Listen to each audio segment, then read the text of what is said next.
seperti apa tuh kan pikiran? Oh, kalau dulu gue orangnya sih agak tertutup juga. Jadi kalau cerita itu paling soal proses sidang, hukuman. Senior ini kan pasti ada ininya dulu nih. Ya sebagai kaget-kagetnya dulu sih. awal-awal newbie biasanya. Kaget pasti karena gini, kita pikirnya tuh penjara tuh seram. Wah, lu bakalan dipukulin, lu bakalan diperkosa, lu bakalan pokoknya diinjek-injek. Tapi enggak, tergantung kita bawanya gimana sih. Kalau memang kita membawanya dengan tahu situasi, kita rendah hati, kita nggak sombong, orang-orang itu juga pasti, orang-orang itu ada orang-orang apa ya, yang terpilih kayaknya. Gue nggak semua orang terpilih. Kalau lu terpilih masuk semua, saya enggak. Karena yang terpilih itu pasti Tuhan sudah mempersiapkan rencana besar buat kita yang dalam ini. Kalau memang benar-benar bisa peka terhadap tandanya, kita pasti jadi besar, jadi emas di luar. Jadi perubahan. Untuk perubahannya itu. Apa sih yang diobrolin waktu itu di dalam? Lu saling merenung berdua gitu. Kalau Vicky kan masalahnya udah komplit nih. Ya. Kalau lu mungkin seperti apa tuh kan pikiran? Oh, kalau dulu gue orangnya sih agak tertutup juga. Jadi kalau cerita itu paling soal proses sidang, hukuman, cara jalan di dalam ini gimana sih supaya kita tuh nggak diganggu, atau kita nggak dijailin, atau kita nggak dijahatin. Ya paling banyak nanya itu. Tapi kalau di dalam itu yang penting sih kita bisa bawa diri aja sih. Asal jangan sombong. Orang juga nggak akan suka sama orang sombong. Orang nggak akan suka sama orang yang so tahu juga nggak akan suka. Jadi kita merendah hati. Banyak sih yang sana juga udah ada yang 4 tahun, udah 3 tahun. Ya kita merasa ya karena dia lebih lama ya kita menghormati aja sih. Kayak gitu. Ya lebih banyak menghormati, lebih banyak tidak sombong dan rendah hati, pasti akan diterima.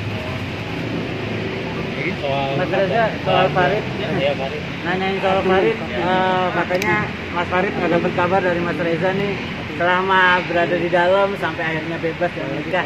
Tanggapannya dong sedikit. Kalau di dalam pun mau ngabarin orang juga pasti satu keluarga. Mau ngabarin yang macam-macam ya susah juga gitu loh, mau ngabarin. Itu pun pinjam petugas komunikasi, Pak.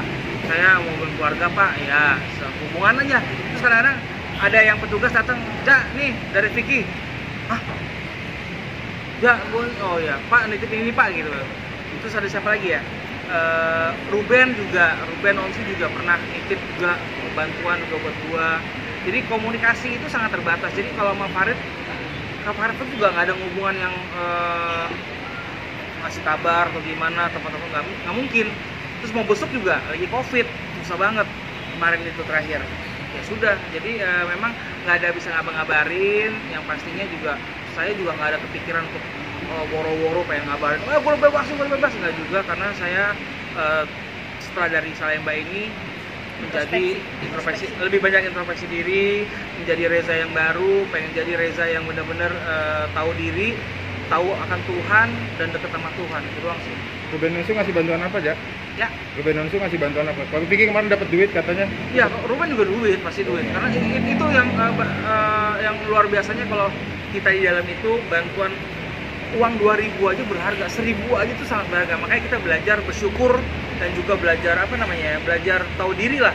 Dengan uang 2.000 ini mungkin sebagian buat teman-teman ada yang rokok apa gimana. Kalau gitu 2.000 itu paling kopi, ya kan. Kalau hilangin jenuh ya minum kopi paling. Kaget nggak sih dapat bantuan tiba-tiba, atau dia emang ngomong dulu? Emang sebelumnya lu dekat sama Ruben atau seperti apa? Sebelumnya dekat sama Ruben kan, dekat kita sering acara bareng, dan terakhir itu juga sering ada tampil di acara dia jadi bintang tamu. Jadi ya dulu juga waktu dia sebelum lagi mulainya sama almarhum Olga juga udah kenal deket banget, sering bareng acara. Mas Reza, lanjut soal Farid, katanya Mas Farid kayak ada indikasi kekecewaan sama Mas Reza gitu. Maksudnya setelah bebas nggak ada silaturahminya, nggak ada kabarnya sampai ke Mas Farid. Iya. Yang paling harus diketahui adalah saya bukan yang pergi jalan-jalan gitu, pergi untuk benar-benar diproses Tuhan. Jadi ya saya minta maaf sebagai teman, sebagai saudara sama Farid, bahwa saya mungkin ya bukan teman atau saudara yang sempurna gitu. Semua orang punya kesalahan, itu aja sih. Tapi ada alasannya kemarin tidak ngundang Farid di nikah? Alasannya sudah pasti adalah satu, COVID dan terbatas.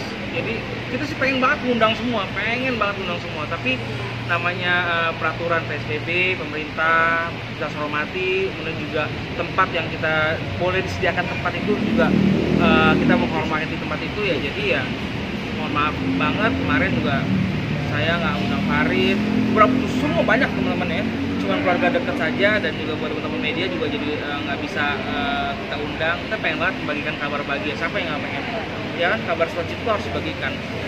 Nah Mas Reza, setelah ini apakah